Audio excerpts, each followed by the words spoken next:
Hey folks, welcome back. This is Chris in the Lake District of England. It seems that the South African government is once again considering amending the rules for broad-based black economic empowerment as it relates to information technology companies, driven by the desire for South Africans to allow Starlink to be licensed in South Africa. Now, famously, Elon Musk and Starlink have not even applied for a license to operate in South Africa through ICASA because they're not willing to relinquish 30% of their equity.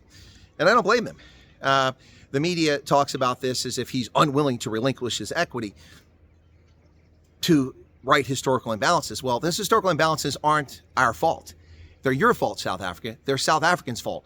And we're not responsible for correcting them. You're responsible for correcting them. And giving away equity to someone based solely on their skin pigmentation is the height of racism. And we don't participate in racism here in America. Well, I'm not in America, I'm in England right now, but Americans don't participate in that racism, state-sponsored racism that the ANC is so fond of. That's not acceptable. Giving away 30% of your equity to someone based on their skin pigmentation doesn't right historical wrongs. It enriches a small group of people who are favored by the cadres, by the cadre, by the ANC operatives. And that's not the way to do business. That's not the way to go about life. You can't be successful in life by handing equity to people. Look at Cyril Ramaphosa. What has he been successful at? Destroying South Africa? He certainly has been successful with the hundreds of millions of dollars that was handed to him, is gifted to him for what? For his contribution to CODESA? What a joke that was.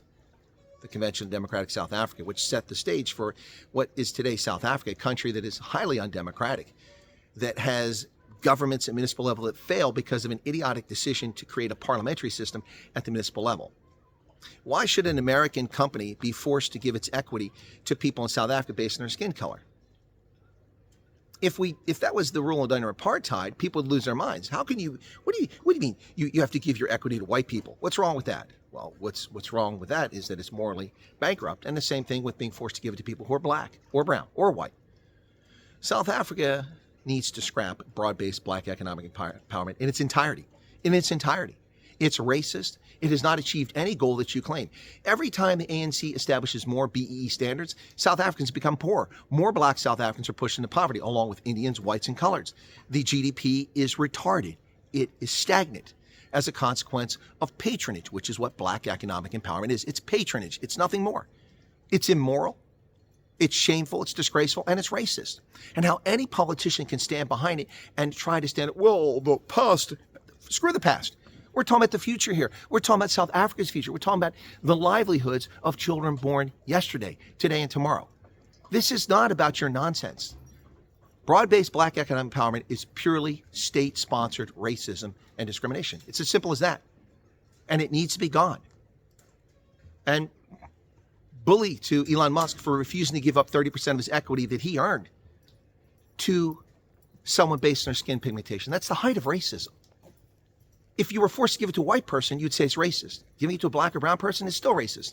It's morally bankrupt, and it needs to stop, folks. It's as simple as that. This isn't complicated. We're not talking about rocket science or particle physics or anything like that. We're talking about simple, basic morality. As Dr. King once said, he had a dream that his children, his little daughters, would one day be judged by the content of their character, not the color of their skin.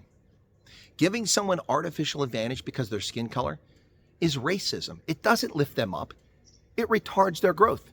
Teaching people that your advancement in life is based on your appearance, on your skin color, that's not the right way to do things. How about you educate people, teach them to be critical thinkers, to think for themselves, to evaluate, to assess risk, to take the appropriate action. That's what government should be encouraging, not handing over the equity to someone. It doesn't create anything except a patrons network. And the fact that people in the West still don't see this and what's been happening in South Africa for decades now, and how the country has gone backwards. So Ramaphosa now has the distinction of being the South African president post-apartheid with the worst economic performance. His GDP growth on average is half that of Jacob Zuma. Picture that. The state capture era, when the state was pilfered by politicians. And the economy is worse now than it was. And he's been president, by the way, for 7 years. Not for 7 minutes. He's had time to make his mark. His time is up. And he's destroyed South Africa. He really has. How else can you look at this? The COVID scam, the way the government handled people in South Africa, the abuses, the way they violated the Constitution, the suppression of free speech that's underway in South Africa, the state trying to do it, private actors doing it, the captured media. It's really sad what's happening in South Africa. And the world is still looking the other way. even though Trump has brought attention to South Africa.